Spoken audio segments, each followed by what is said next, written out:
ಆತ್ಮೀಯ H16 news ಅರ್ಥಾತ್ ಹೇ ಸೀತಾರಾಮಗೆ ಸ್ವಾಗತ. ನಾನು ನಿಮ್ಮವ MI ಅಥವಾ ಮಲ್ಲಪ್ಪ ಜೋತಾವರ್.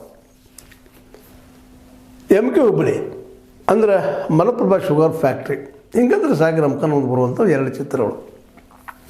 ಒಬ್ಬರು ಬಾಬಾಗೌಡರು, ಬಾಬಾಗೌಡ ಪಾಟೀಲರು, ಇನ್ನೊಬ್ಬರು DB ಇನಾಮದಾರ. ಇವ್ರ ಮಧ್ಯದಲ್ಲಿ ಸಾಕಷ್ಟು ತಿಕ್ಕಾಟಾಗ್ತಾಯಿತ್ತು.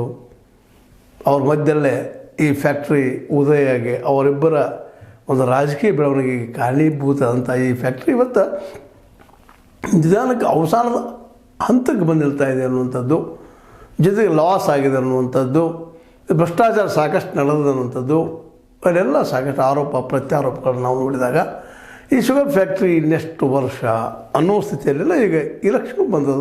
ಇದು ಸೆಪ್ಟೆಂಬರ್ 28ಕ್ಕೆ. ಹೀಗಾಗಿ ಅಲ್ಲಿ ಸರ್ ಮತ್ತು ಪ್ಯಾನಲ್ಗಳು ಸ್ಟಾರ್ಟ್ ಆಗಿದ್ದಾವೆ, ಬನಗಳು ಸ್ಟಾರ್ಟ್ ಆಗಿ ನಾವು ಒಳ್ಳೆ ಕೆಲಸ ಮಾಡ್ತೀವಿ ಅಂತ ಇದ್ದಾರೆ. ಆದ್ರೆ ಇವತ್ತು ಬಾಬಾಗೌಡರಲ್ಲಿಲ್ಲ, DB ಇನಾಮದಾರರು ಅವರಿಲ್ಲ. ಅವರಿದ್ದಾಗ ವಿಶೇಷ ಅಂತ ಸಾಲಾಗಿರಲಿಲ್ಲ, ಭ್ರಷ್ಟಾಚಾರದ ಆರೋಪಗಳು ಹೆಚ್ಚು ಬರ್ತಾ ಇರಲಿಲ್ಲ. ರೈತರ ಒಗ್ಗಟ್ಟಿನಿಂದ ಆದಂಥ factory MK Hubballi Malaprabha sugar factory. ಹೀಗಾಗಿ ರೈತರಿಗೆ ಎಲ್ಲಿಲ್ಲದ ಬೆಲೆ ಅಲ್ಲಿತ್ತು ಅಂತ ನಾವು ಆ ಸಂದರ್ಭದಲ್ಲಿ ನೋಡಿದ್ದದ. ಅದರಲ್ಲೂ ಬಾಬಾಗೌಡರ ಜೊತೆ ಮಾತಾಡುವಾಗ ಅವ್ರ ಪ್ರಾಮಾಣಿಕತೆ, ಅವ್ರ ರೈತರ ಬಗ್ಗೆ ಇದ್ದಂಥ ಕಾಳಜಿ, ಬದ್ಧತೆ ಇವೆಲ್ಲನೂ ಅವ್ರನ್ನ ಒಬ್ಬ ದೊಡ್ಡ ಲೀಡರ್ನಾಗಿ ಮಾಡಿತ್ತು. ಆ ಮಾತು ಬೇರೆ. ಆದ ನಂತರದಲ್ಲಿ ಅವ್ರು ಬಾಬಾಗೌಡ ಪಾಟೀಲರು ಅವ್ರ ಸಹಕಾರ ಸರಿಯಾಗಿ ಸಿಗಲಿಲ್ಲವೋ ಏನೋ ಗೊತ್ತಾಗಲಿಲ್ಲ. ನಂತರದಲ್ಲಿ BJPಗೆ ಹೋದರು. ಅಲ್ಲಿ ಹೋದ ನಂತರ ಮತ್ತೆ ರೈತ ಸಂಘಕ್ಕೆ ಬಂದರು.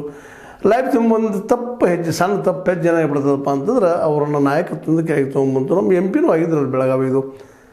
ಆದರೆ ಕೇಂದ್ರದ ಮಿನಿಸ್ಟ್ರು ಆಗಿದ್ದರು ಸ್ಟೇಟ ಅಂತ ಬಾಬಾಗೌಡರು ಕೊನೆಗೆ ಈ DB ಇನಾಮದಾರ ಎದುರಾಳಿಯಾಗಿ ಕೆಲವು ಸೋಲೋದು ಗೆಲ್ಲೋದು ಹೇಗೂ ಇದ್ದರೂ ಜೀವಂತಿಗೆ ಪಡ್ಕೊಂಡು ಒಂದಿಷ್ಟು ಅಲ್ಲಿ ದುಡಿತಿರುವಂಥ ಕಾರ್ಮಿಕರಿಗೆ ರೈತರ ಬಿಲ್ಲು ಕೊಡೋದು ಇವೆಲ್ಲ ಏನೋ ಪ್ರಯತ್ನ ಮಾಡ್ತಾಯಿದ್ರು.